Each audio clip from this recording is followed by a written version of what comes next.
ओम नमो भगवते वासुदेवाय नमः। आज पापांकुशा एकादशी व्रत कथा। युधिष्ठिर ने पूछा, हे मधुसूदन, अब आप कृपा करके यह बताइए कि आश्विन के शुक्ल पक्ष में किस नाम की एकादशी होती है और उसका क्या महात्म है।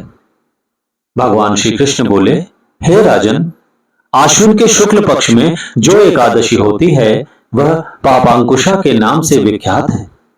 वह सब पापों को हरने वाली, स्वर्ग और मोक्ष प्रदान करने वाली, शरीर को निरोग बनाने वाली तथा सुंदर स्त्री, धन तथा मित्र देने वाली है। यदि अन्य कार्य के प्रसंग से भी मनुष्य इस एकमात्र एकादशी को उपवास कर ले तो उसे कभी यम यातना नहीं प्राप्त होती। हे राजन, एकादशी के दिन उपवास और रात्रि में जागरण करने वाले मनुष्य अनायास ही दिव्य रूपधारी, चतुर्भुज, गरुड़ की ध्वजा से युक्त, हार से सुशोभित और पीतांबरधारी होकर भगवान विष्णु के धाम को जाते हैं। हे राजेंद्र, ऐसे पुरुष मातृ पक्ष की 10, पितृ पक्ष की 10 तथा पत्नी के पक्ष की भी 10 पीढ़ियों का उद्धार कर देते हैं। उस दिन संपूर्ण मनोरथ की प्राप्ति के लिए मुझ वासुदेव का पूजन करना चाहिए। जितेंद्रिय मुनि चिरकाल तक कठोर तपस्या करके जिस फल को प्राप्त करता है, वह फल उस दिन भगवान गरुड़ध्वज को प्रणाम करने से ही मिल जाता है। जो पुरुष सुवर्ण, तिल, भूमि, गौ, अन्न, जल, जूते और छाते का दान करता है, वह कभी यमराज को नहीं देखता। हे नृपश्रेष्ठ, दरिद्र पुरुष को भी चाहिए कि वह स्नान, जप, ध्यान आदि करने के बाद यथाशक्ति होम, यज्ञ तथा दान वगैरह करके अपने प्रत्येक दिन को सफल बनाए। जो होम, स्नान, जप, ध्यान और यज्ञ आदि पुण्य कर्म करने वाले हैं, उन्हें भयंकर यम यातना नहीं देखनी पड़ती। लोक में जो मानव दीर्घायु, धनाढ्य, कुलीन और निरोग देखे जाते हैं, वे पहले के पुण्यात्मा हैं। पुण्य करता पुरुष ऐसे ही देखे जाते हैं। इस विषय में अधिक कहने से क्या लाभ। मनुष्य पाप से दुर्गति में पड़ते हैं और धर्म से स्वर्ग में जाते हैं।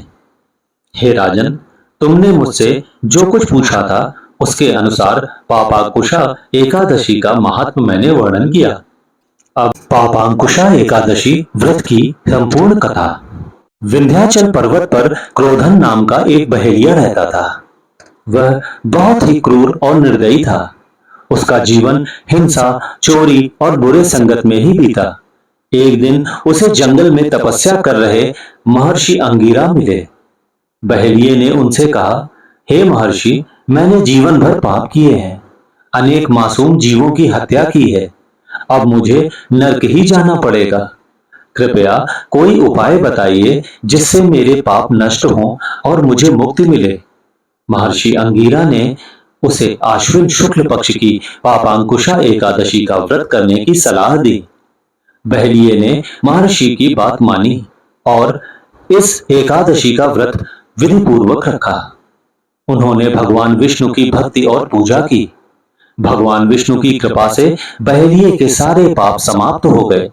जब यमदूत उसे यमलोक ले जाने आए तो उन्होंने देखा कि बहेलिये के पाप पूरी तरह से समाप्त हो चुके हैं। यमदूत खाली हाथ लौट गए और बहेलिया को भगवान विष्णु की दया से वैकुंठ धाम की प्राप्ति हुई। पापांकुशा एकादशी का महत्व। पूजा के दौरान व्रत कथा का पाठ करना अनिवार्य है। इस कथा को सुनने और पढ़ने से व्यक्ति के सारे पाप समाप्त होते हैं और उसे यमलोक की यातनाओं से मुक्ति मिलती है। इसके साथ ही व्रत रखने और दान देने से घर में सुख, समृद्धि और परिवार में शांति बनी रहती है। पापांकुशा एकादशी का व्रत करने वाले व्यक्ति के पूर्व जन्म के पाप भी मिट जाते हैं और उसे भगवान विष्णु की असीम कृपा प्राप्त होती है। इस व्रत का पालन जीवन में धार्मिक, मानसिक और आध्यात्मिक लाभ देता है। तो बोलिए, सब पापों का नाश करने वाली एकादशी माता की जय। तो बोलिए श्री हरि विष्णु जी महाराज की जय। तो बोलिए श्री कृष्ण भगवान की जय।